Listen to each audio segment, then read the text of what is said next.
سيدا أنت مدرعها يمركوا هاللي يقول الله وحوا دارتوا لي هو دستور كذي حراسات كذا وفصحية لكن كنا الله هذا اللي بعرف تقول أنا ما وحنا وحنا وش أنا وش قبل ده يا أخي بدك أنا متلف وحاي في ثوانية وحاسة ودنك كتير قلبنا يدعي وحي هاي هذا وحاسة الكلام ولا جاي على ملحوين أبي بحين بحين كا كل جيش حتى ما هينسير ولا بحين كا هاي إن عاد تحسيس كبرنيسان مركا يمدو إنتاسي هاي مركا dadka ay maqdinaya aaraadooda iyo sida ay u sheegayaan bay xoriyeen oo ay maartay maaha inay hadalkayga anigu sidaan fikradayda ama sidaan u wado ama qaabka maartay aniga aan u dhigayo ay ka hadlaan hadii marka ay u maqdinayaan si caafimaad qabto maartay xadaarada oo ay og yihiin laakiin aan laga dhaxalayn waxaan aaminsanahay inay xoriyeen maartay aaraadooda iyo inay igu maqdiyaan wixii aniga maartay aamini dabcan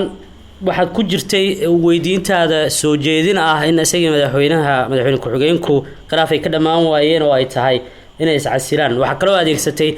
in isagoo 9 bilood xukuumaddiisa ama guud ahaan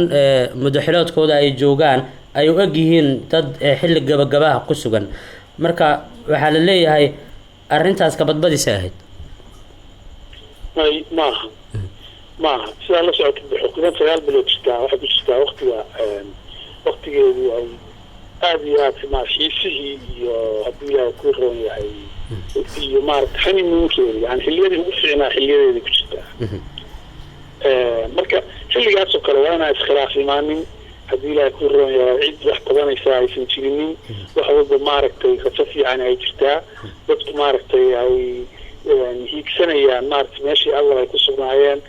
dawladda maartay waxqabadkeedii iyo hadii ay ku roonayaan shaqadeedii la doortay la suuyaa inay si firfircoon u qabsato dowlad cusub oo dhiig cusub ku jiro 9 bilood joogtay oo si cusub iyo madaxweyne cusub iyo baarlamaan yani waa dareemi kartaa marka nashaadka iyo wax ka soo bixi kara marka hadii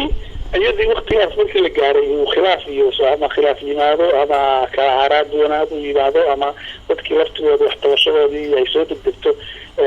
waxaa ma ana arki jirin oo sanadada saddexaad xataa lama ana arki jirin afraad ama wixii ka dambeeya arki jirin marka taas aan u weydiinayo waxa isagaa la rabaa marka inuu madaxweynaha inuu ka jawaabo yidhaahdo waxaa dadka buuqa kacdoonka wadaan oo maaragtay wax tabanayaan uu ka hadlo haddii ilaahay ku roon yahay dowladdiisana uu isagoo aragtidiisa ku difaacdo say tahay iyo u difaacdaa la rabay iyo intaas yahay waxyaabaha soo jeedis waxaa ka mid ah in masaajidada caashi darteed ay dadka uga qanuudayeen marka arrintaas inaad caddeyn u keento ku weydiiyey ma ka cabsi qabtaa in haddii aad caddeyn u weyso culays siyaasadeed uu kusoo fuuli karo fiiri waxa aan ku hadlaa marka hore aan kuu sheegay hadallada ninka mudanaha uu adeegsanayo waa laba waxyaalood waa wuxuu isagu cilmi baaris ku sameeyey kabacdina cilmi baarista wixii uga soo baxay buu maaragtay ka hadlayaa waxaana waa wax fakti ah oo u jeedo maaragtay muuqda waxaana waxa weeye waqti waa saadaalin marka waa sax way jirtaa waa socotaa rajaynayaa maalmihii ugu dhaweeyay gudoomiyaha masaajidada in culimaa ka hadlayeen inta qaarkood sida gaalkacyadka rumarkaan kuu sheego aan cabsi darteed ay dadku ka baqayaan amni xumo ay ka baqayaan markii masaajidada ku jiraan waxay caado ka dhigteenba inay أول صبح إلى أركتيرني علماء قار كذا وقنوده كوان حتى إني مخرجي أركيش جسات كذا وقتها إن القنوده. marka waxaan u fahmay hadii loo baahdo inaad heli karto cadeed waa weydiin kartaa adiga dadka weydiinaysa bulshada weydiinaysa amaan badan baa jira intaan marka si loo fiirsho laakiin amaanka aan rabno iyo ka hadda adiga meesha joogto muqdisho kan ka jira uu kala gedsan yahay amaanka iyagu waa amaan sarfaysta soo jiray soo jireen ah oo intaasoo sano maartay sidii burburka waddanka ugu dhacayaan amaan ahayn oo gaariga boosaas ka soo baxa oo gaalkacyo tago hadeer buu siiya laakiin taan ka hadlaynaa waxa weeye waa protectionka dadka maaragtay caadiga ah oo bulshada protectionkeeda sida dowladda qorshaysan iyo burcadda abaabulan labada waxyaalood ee amaanka annaga marka amaan ka hadlayna aan ka hadlayno su-aashaas iyo habka ugu jawaabay madaxweynaha marka ay soo baxday durbo baraha bulshada waxaa lagu arkay sawir adigoo garoonka diyaaradaha ee muqdisho jooga waxaana suuqa soo gasheen maalmo ka hor aada muqdisho timid su-aashan xamar lagaaga dhiibay oo dareen iyo siyaasad xamar taalla aada fadhigii baarlamaanka la tagtay. aad iyo aad baa mahadsantahay. horta waxa weeye anigu 12 bisha baan garowe ka baxnay, waxaan socday Kampala Uganda, tababar baan halkaa ugu socnay xildhibaanaan ahayn badan. galabtii waxaan ku degnay magaalada muqdisho. magaalada markaan sii baxaynay meesha waxaan kusii aragnay rag maaragtay badan oo saraakiil ciidan iyo diblomaasiyiin iyo dad dowladda xilal ka haya. aniguna nin odaga hooweyn oo siyaasi oo dadku ay yaqaanaan oo caan oo maaragtay dad yaqaanaan oo dadka aan igu imaanay aan meesha isku arkaynay dad xilal hayay